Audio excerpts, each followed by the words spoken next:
आप देख रहे हैं अल्फा डिफेंस हिंदी में आपका स्वागत है।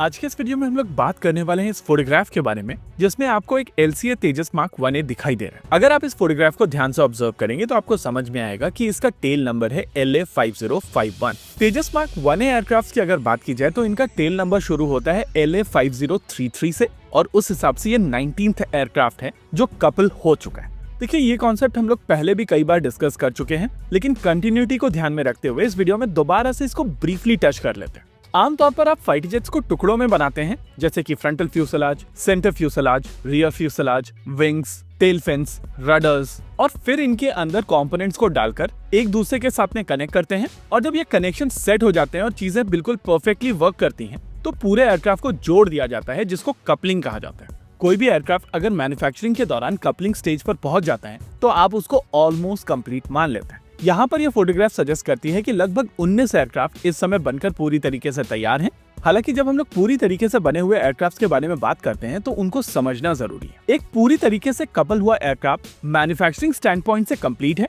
लेकिन अगर आप इसको इंडियन एयरफोर्स के स्टैंड पॉइंट से देखते हैं तो आप इसको तब तक कंप्लीट नहीं मानेंगे जब तक ये एयरक्राफ्ट वो सारी चीजें नहीं कर सकता है जिसको लेकर कॉन्ट्रैक्ट साइन हुआ था। इस समय HAL के CMD काफी फ्रीक्वेंटली मीडिया से बात कर रहे हैं और उसके पीछे कारण है उनके ऊपर बनता हुआ प्रेशर। रिपोर्ट्स आ रही हैं कि आमका प्रोग्राम से HAL बाहर है और इतने बड़े प्रोजेक्ट से एक ऐसी कंपनी जब बाहर कर दी जाती है जिसको प्रैक्टिकली सभी लोग फ्रंट रनर मान रहे थे, तो उसका इम्पैक्ट मार्केट पर पड़ता ही है। अब जब मार्केट का प्रेशर आता है तो नेचुरली CMD एक ऐसी सिचुएशन में आ जाते हैं जहां पर उनको लगातार चीजों को जस्टिफाई करना पड़ता है। देखिए, अगर आप पूरी सिचुएशन को न्यूट्रल होकर देखेंगे तो आपको समझ में आएगा कि हर एक वो आदमी जो चाहता है कि भारत अपने खुद के हथियार बनाए, वो LCA तेजस को बैक करता है।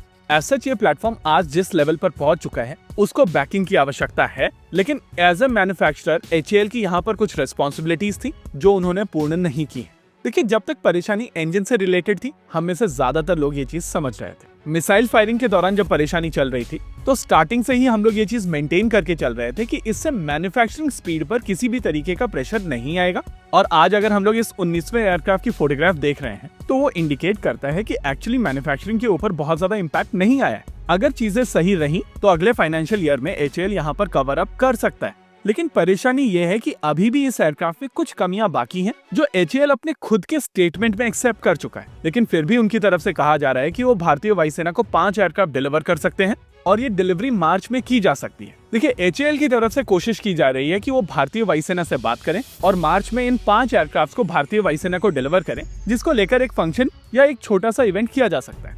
हालांकि भारतीय वायुसेना की तरफ से कहा जा रहा है कि वो इस एयरक्राफ्ट को एक कॉम्प्रिहेंसिव रिव्यू में लेके जाएंगे और पूरी तरीके से रिव्यू करने के बाद में जब वो सेटिस्फाई होंगे तब इस एयरक्राफ्ट की वो डिलीवरी लेना शुरू करेंगे। वैसे 2 दिन पहले प्रो रफाल वॉइसेस की तरफ से ये चीज एक्सेप्ट की गई थी कि भारतीय वायुसेना को जो रफाल फाइटर जेट्स मिले थे उसमें जाने वाले इंडिया स्पेसिफिक एनहांसमेंट साल 2023 तक अवेलेबल नहीं थे, और इसी को लेकर बहुत सारे लोग क्वेश्चन पूछ रहे हैं कि यहाँ पर ये डबल स्टैंडर्ड्स क्यों है। हालांकि हम लोगों को यहाँ पर एक चीज समझनी पड़ेगी कि वो एयरक्राफ्ट केवल 36 खरीदे गए थे, और जब वो एयरक्राफ्ट खरीदे गए थे तब वो F3R स्टैंडर्ड्स के थे, जिसमें इंडिया स्पेसिफिक एनहांसमेंट्स ऊपर से ऐड हो रहे थे। हम सभी को ये चीज एक्नॉलेज करनी चाहिए कि इनिशियली इंडिया स्पेसिफिक एनहांसमेंट्स नहीं आए थे, लेकिन बाद में धीरे धीरे करके ये इंडिया स्पेसिफिक एनहांसमेंट आ चुके हैं। हालांकि कुछ चीजें अभी भी बाकी हैं, लेकिन वो केवल 36 एयरक्राफ्ट हैं जो कुछ और रिक्वायरमेंट के हिसाब से खरीदे गए थे।